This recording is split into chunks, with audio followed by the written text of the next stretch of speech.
Hey friends, and welcome back to another Legion Tower Defense 2 video. Today, we're going over 5 things all new players should know when first starting out in Legion. This will be an updated version of my video from last year, and hopefully my video making skills have gotten a little bit better. Let's jump right in with tip number 1, use the in-game resources. Legion may be an infinitely replayable game, but it does come with a bit of a learning curve. Between all the units, waves, and mercenaries, it can be a lot. Thankfully, Legion has a built-in cheat sheet. When getting into a game, most masterminds give you an option of 10 units from which you can pick 6. What you may not have noticed is the small bar underneath. Also, don't worry friends, I'll go over masterminds a little bit later in the video. But the bar shows you which waves your units are strong on and which waves you are weak on. The more red the color is, the worse you are on the wave, and the more green, the better you are. We can see here that we have a couple of really weak waves on wave 3 and 15, with a couple of lighter shades of green on some of the other waves. It also says that I am lacking arcane defense. If you hold the control key over a unit, it will give you more information including the typing. So let's use that to try to get rid of some of our weak waves. Right here is a unit that does magic damage and is arcane defense. Now all of our previously red waves are green without losing any of our strong ones. As a new player, I recommend picking your mastermind ASAP so you have enough time to look through your role and decide what you want to play. Next, for the in-game guides, we have the wave info and attack effectiveness guide. They can be found here in the bottom right and can be moved anywhere by dragging them. The wave info guide shows the damage and defensive types of each wave. It also shows the typings that are good against them. Wave 1 has pierced attack and fortified defense, making it weak to impact damage and fortified defense. Remember, you can hold control over your units to see their typing if you forget. You can also see here that the gate guard has a green border around it. This means it has the strongest attack and defense type for the wave. On wave 2, the green border swaps to the masked spirit as it has the best attack and defense type here. The wave info chart also shows if a wave has a special ability. Wave 6 has the ability Impale, where each attack amplifies damage dealt by the wave by 4% up to 10 times. The attack effectiveness chart can be initially confusing to understand, but it really is quite simple. The left side is the attack type and the stuff on top is the defense type. As we can see here, impact damage does 20% less damage to swift, 10% less damage to natural, and 15% bonus damage to both fortified and arcane defense types. I recommend keeping both of these charts open during the game to help decide what units to put down on each wave.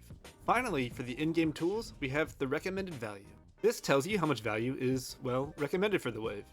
You want to be right in the middle. Too little value, you might leak too much of the wave and lose out on a lot of gold. Too much value and you don't have enough gold to buy workers. This is going into another topic I want to cover later, so we're going to leave it at that for now. Green is good, while being red, whether it is overvalue, or red while it is undervalue, is bad. Next up is resources. In Legion, we have 5 of them. Gold, workers, mythium, income, and value. All 5 of them work together to determine your overall power, and I want to briefly go over each one of them. First up is gold. Each wave has a set amount of gold if you kill the entire wave, which you can check up here. This one is pretty basic, as you only have 2 choices of what to do with it. You can use it to buy units, or you can use it to buy workers. Each worker costs 50 gold throughout the entire game. It becomes a balancing act of buying workers or buying units. This comes back to what I was saying earlier. If you spend too much gold on units, you are overvalued and then you are left with less gold to buy workers. Or if you don't spend enough on units, you might not kill the entire wave and lose out on gold that way. Next up is workers. Every worker you have increases the mythium you get per 10 seconds. 2 workers means I get 2 mythium every 10 seconds. More workers equals more mythium. Mythium is the resource used to buy mercenaries or to upgrade the king. Don't worry, I'll get into the mercenaries later. Every mercenary you buy or king upgrade you get increases your income. More workers equals more mythium equals more income. The gold you get each wave is determined by your income and the gold you get from killing the wave. More workers equals more mythium equals more income equals more gold, which can be spent on more value or more workers. The more you play, the better you'll figure out how to balance all of these more effectively. During the build phase, you can actually hover over the gold to see how much gold you will get after the wave is over. You can also hover over the mythium to see how much mythium you'll have before the wave starts. The third thing, and my favorite part of the game, is mercenaries. In Legion, every wave all the way from 1 to 21 is the exact same every game except for mercenaries. These are units sent by you that spawn on your opponent's side to provide additional power to the wave. It works like this. You are sending to the person below you and are receiving sends from the person on the opposite side. This means the person you are sending into is also sending into your ally, and whoever your ally is sending into is sending into you. Okay, that might have been a little confusing, but hopefully the graphics helped a bit. There are 2 types of mercenaries, income and power. Income mercenaries provide more income per mythium spent, but aren't as powerful as a power mercenary. You can tell the difference by hovering over it and looking for a green symbol for income mercenaries or a red symbol for power mercenaries. Let's say I have 60 Mythium and want to send a mercenary.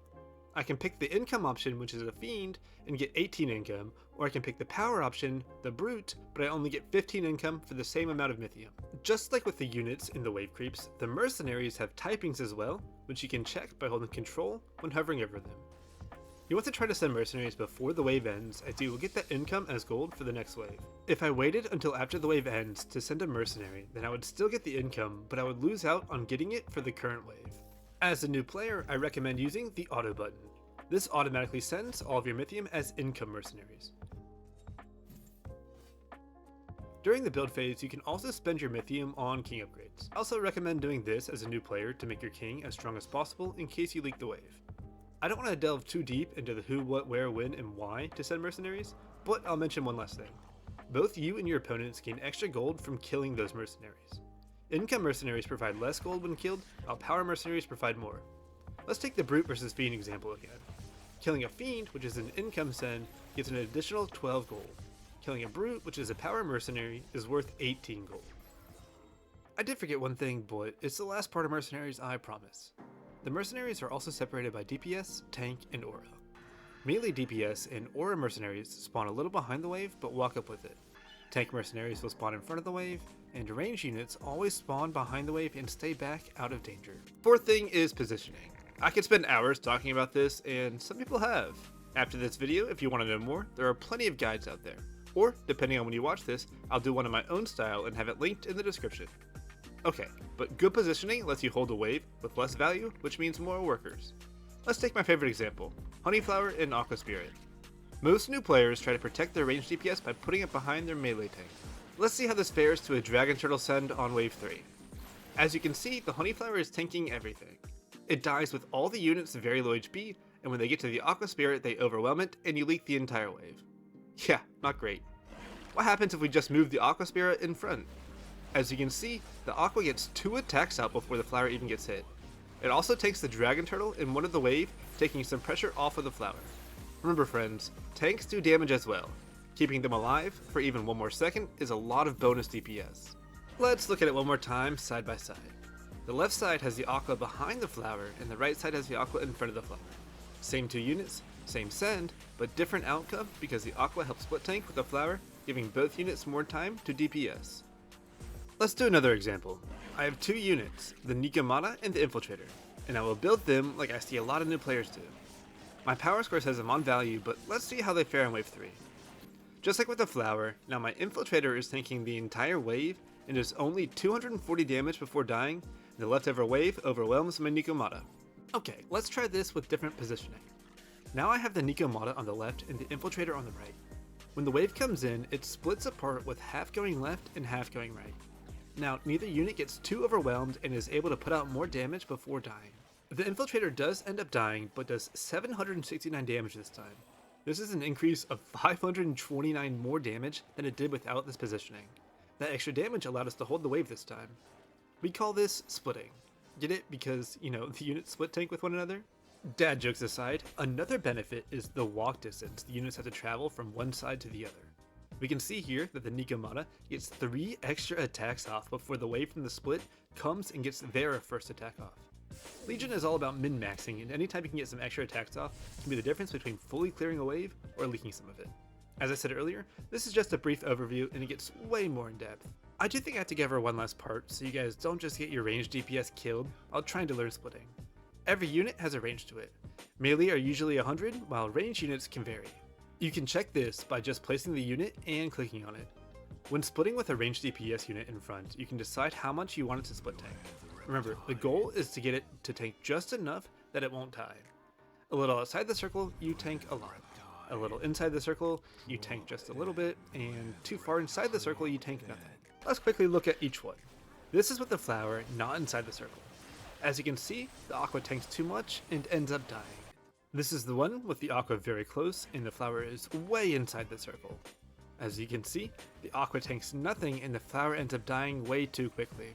We already showed the perfect positioning with the flower just inside the circle with our first example. And I know this is probably confusing, but I hope it helped at least a little bit. The fifth and final thing is just practice. I was going to talk about masterminds, but that would make this video that is already longer than I expected way too long, so it'll have to wait for its own video. My advice though is to find a unit you like and pick lock-in and select that unit.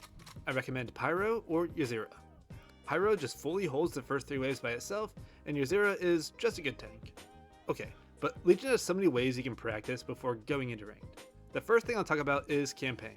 These feature what could best be described as Legion bosses.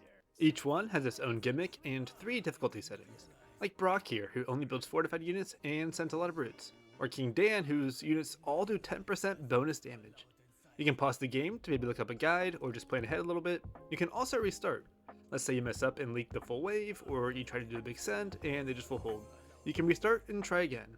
Each boss also tends to build the same units, so you can learn how to counter them here and know what to do when you see them in ranked.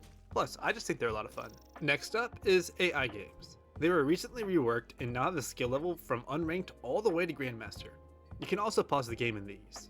Next is the weekly challenge, which is basically just splitting practice. It takes away from a previously played high ranked game that could have been held with better positioning. It gives you unlimited tries, so go crazy with it.